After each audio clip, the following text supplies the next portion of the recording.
ராணிப்பேட்டையில் கோயில் தேரோட்டத்தின் போது பட்டாசு வெடித்ததில் கோபுரத்தில் தீப்பற்றி எரிந்ததால் பெரும் பரபரப்பு ஏற்பட்டது.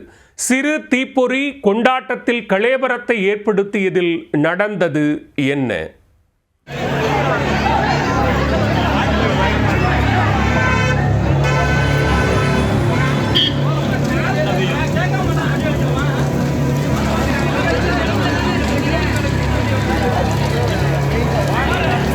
ராணிப்பேட்டை மாவட்டம் திருமால்பூரில் மணிகண்டீஸ்வரர் கோவில் அமைந்துள்ளது.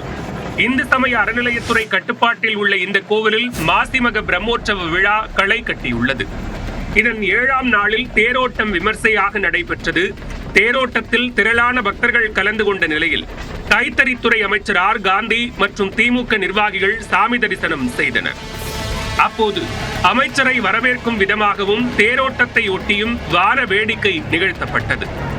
பட்டாசு வெடித்ததில் நாலாபுரமும் தீப்பொறி சிதறி விழுந்தது.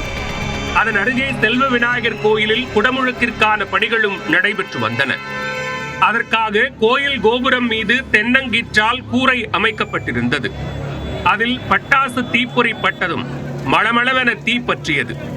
கண்ணிமைக்கும் நேரத்தில் தீ வேகமாக பரவியதால் பக்தர்கள் பதறி அடித்து ஓடினர்.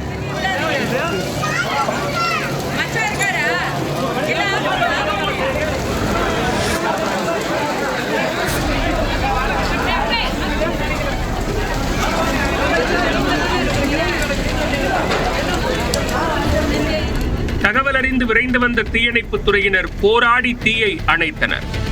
ஆனால் அதற்குள் கோயில் கோபுரம் பகுதியில் சேதம் ஏற்பட்டது. அதே வேளையில் குடமுழுக்கு பணிகளில் ஈடுபட்டிருந்த 4 தொழிலாளர்களும் உடனடியாக வெளியேறியதால் நல்வாய்ப்பாக உயிர் தப்பினர். கோயில் தேரோட்டத்தின் போது பட்டாசு வெடித்ததில் தீப்பொறி பட்டு கோபுரத்தின் மீது தீப்பற்றிய சம்பவம் பெரும் பரபரப்பை ஏற்படுத்தியது.